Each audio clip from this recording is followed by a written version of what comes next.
Hey everyone, James with TFBTV. I love AKs. Hate doing AK reviews.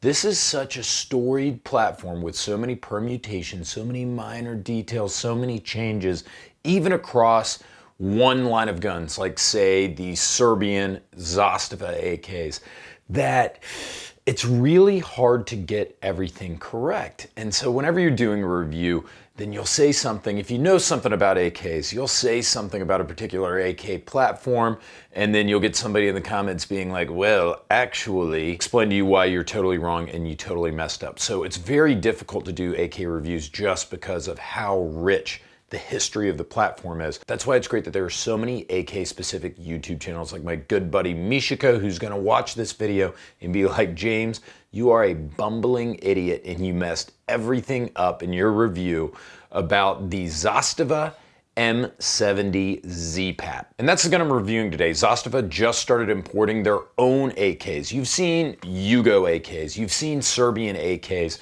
in the United States before, but finally Zastava started importing their own guns into the United States and doing all the 922R compliance work themselves. And that means that this AK may be the best Serbian AK that's ever come into this country.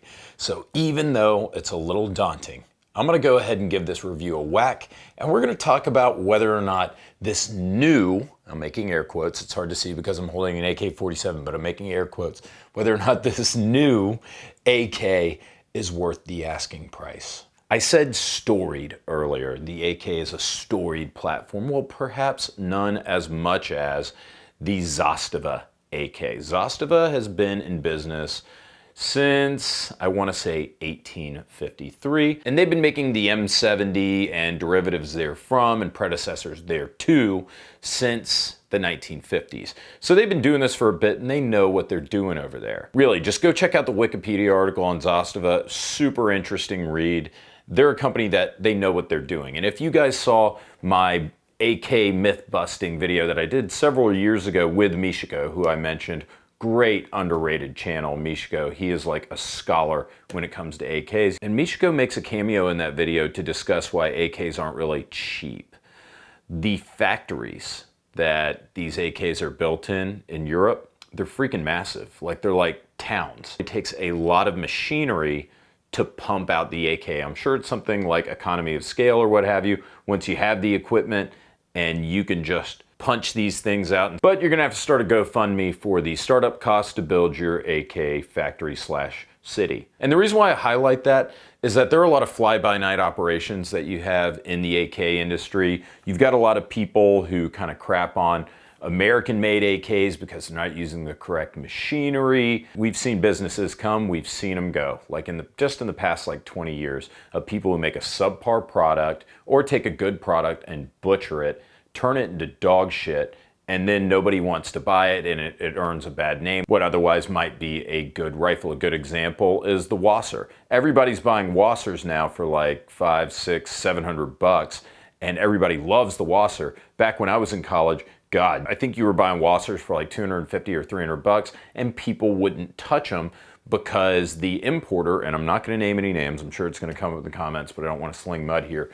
The company that was importing them did such a shit job with the conversions that they had canted sights, out of spec mag wells, they were unreliable garbage. You also have US made AKs right now that are experiencing growing pains or that are unproven. So it's kind of a tricky world to get into right now, the AK industry, especially with Russian AKs being very hard to get. The only thing I can think of off the top of my head that I would buy prior to watching this video might be, say, an Arsenal from Bulgaria, because they've been doing it for a while too, and they're some of the best at the game. I don't own an Arsenal, while I do have an Arsenal imported Saiga SGL-21 that, absolutely love it. So you got all these hazards, and the prior Yugoslavian, everybody calls them Yugo AKs and Yugoslavian, even though it's called Serbia now. But you have Serbian AKs, they weren't immune to it either. They were being imported by a company or companies who did not have a good reputation in the AK community. Essentially, in order to import these guns, they have to be imported to be 922 compliant. That usually means single stack 10 round magazines and a single stack mag well. And I think the trunnions are different, a few other components. The bolts are made for like single stack AKs.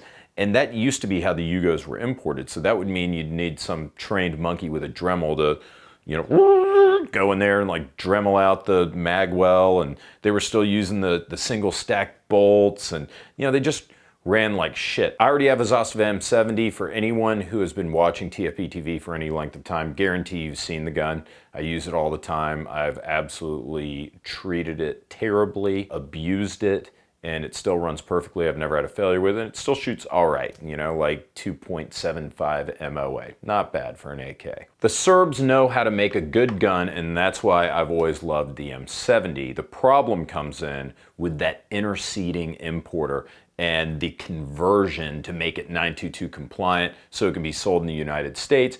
Is that gonna get botched? Interestingly, Zastava, they announced at SHOT Show this past year. I was there for it, interviewed the guys. They took their fate into their own hands and they said, you know what, screw it. We're going to import the Zastava M70 into the United States and do the conversion ourselves. Besides that, we're gonna just import and distribute the firearms. We're gonna also build a brand. We're gonna support all our products with the parts. We're gonna have all the parts here in the United States available for our customers. Good customer service. We're gonna also educate our customers about the history of Zastava factory because this year is 166 years in business. So we know it's done right.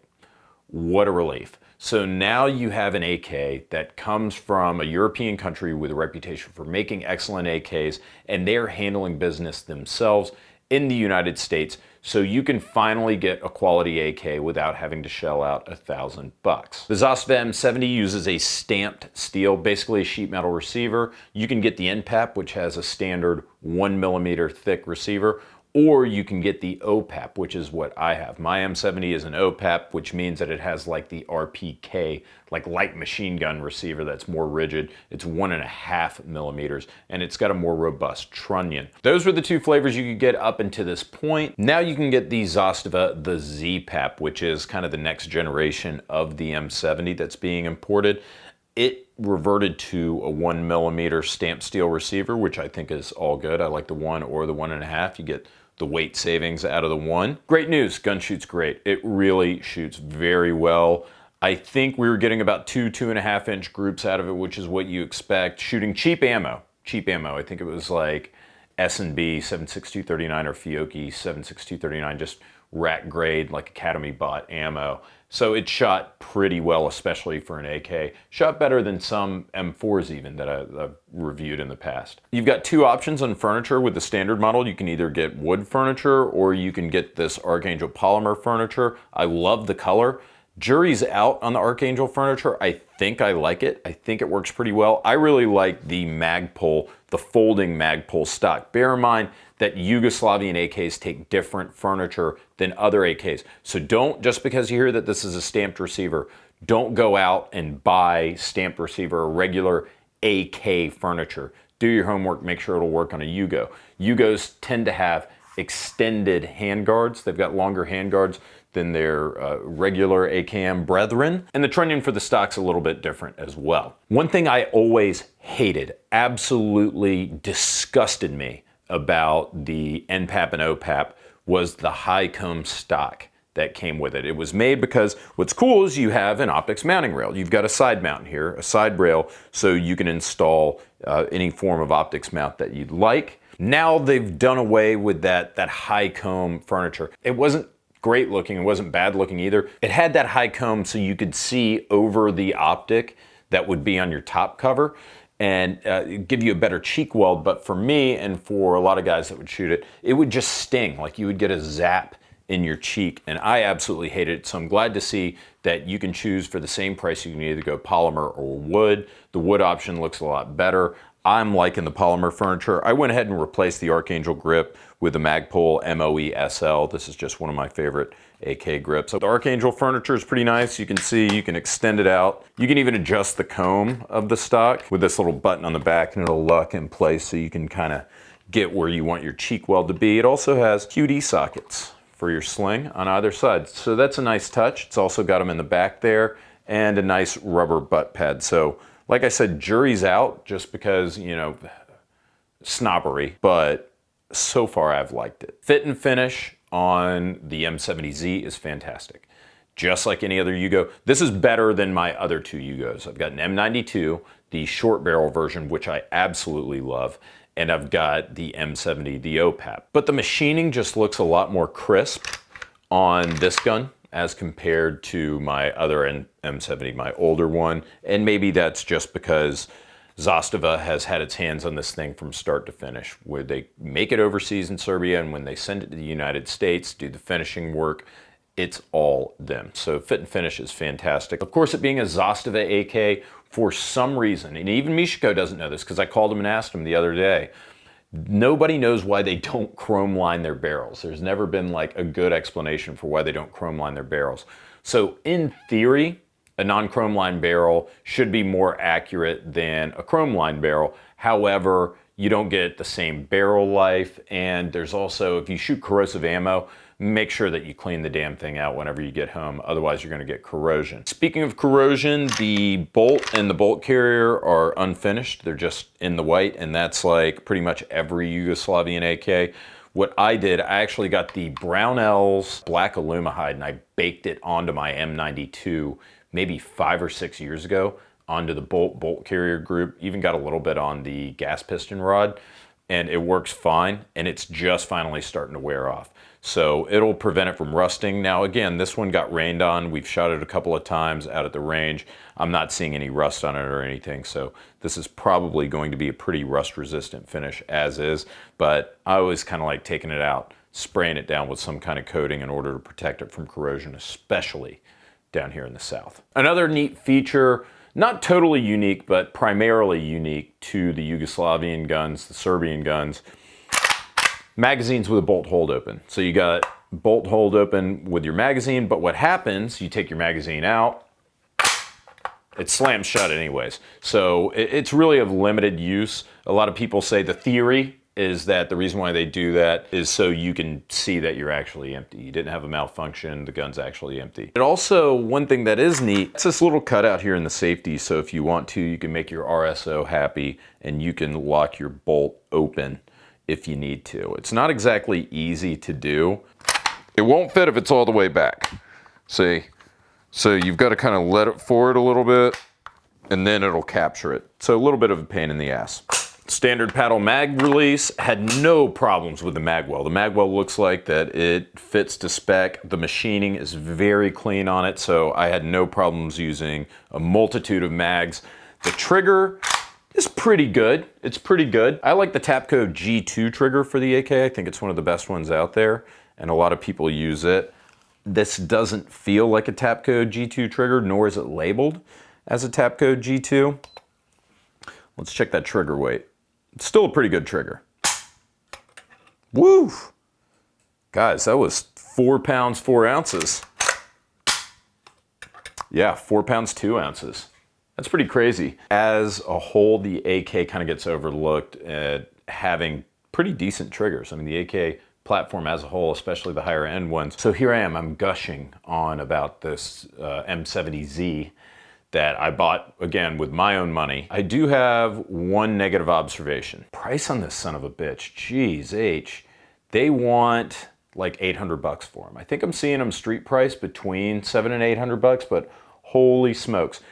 I bought my O-PAP for like 500 bucks. I bought my M92 for like 600 or 700 bucks a long time ago. So I don't understand why when they were importing them, now granted the quality is better, and I would be willing, absolutely willing to pay more for a Z-PAP than like an imported n-pap or O-PAP. This is definitely the route that I would go, but woof, I mean, you're talking a $300 upcharge from the O to the Z. Is it worth it? Probably. You know that this thing's gonna be good. You know that you can deal with Zastava directly in the United States if you have a problem with it, which you probably won't. The machining's gonna be better, it's gonna be reliable, it's gonna work, there's gonna be support behind it, and this is the cleanest copy. I mean, this one is a lot cleaner than my older M70 and M92. It's also cheaper than the Bulgarian arsenals. Now, the Bulgarians are excellent guns, and there are a lot of people out there who will shell out 900, $1,000 or so for one of the Bulgarians. Definitely better than the Wassers. So are they priced appropriately? I would say so. I think that maybe I would pay $300 to get this versus an N or an O, but I mean, it's one of those things where you can like hem and haw about it for days. I mean, arguably it might be a better investment to just get an N or an O and then 2 cases of 7.6239 and get a bunch of practice versus getting the Z. I'm not saying it's overpriced. I'm saying it's priced like right at the top threshold before too expensive. You know, it's fairly priced. If these are like $600, $700, they would be wiping the floor with every AK on the market. I don't know how feasible that is. I haven't looked in their books. I just bought this as a regular consumer. I don't have any insider info on it or anything. But man, if they were selling these for like $650, even $700, they'd probably be wiping the floor with the competition. Hopefully once they get more of these in, once business starts to pick up, once there's a little bit more supply out there and less demand, maybe that we'll see the prices come down, and I hope so. I'm looking for Black Friday deals on my M70Z. Everybody wants an AK for Christmas, right? So verdict, 2 thumbs up, great gun. Price is just up there. We're like, right before it gets to be like, not worth it, dude. Not worth it, dude. But it is worth it. It is worth it. It's just at the very top level of the worth it scale. Guys, thanks a ton for watching this video. I really do appreciate it as usual. Please support us on Patreon or Subscribestar. We'd prefer you support us on Subscribestar because Patreon is a little, like they've got like an anti-gun flavor, whereas Subscribestar is super pro-gun, trying to get everybody to move over to Subscribestar if they can instead of Patreon. And I want to say thank you as usual to our sponsor, Ventura Munitions and Blue Alpha Gear. Ventura Munitions is the best ammo retailer in the world. It's a known fact. Blue Alpha Gear, my buddy Kurt, creeps me out sometimes. Woo, that guy is creepy. No, I'm kidding. I love Kurt. And he makes a fantastic belt. Speaking of fantastic, that's you guys, babe. I love you all. I will see you next week.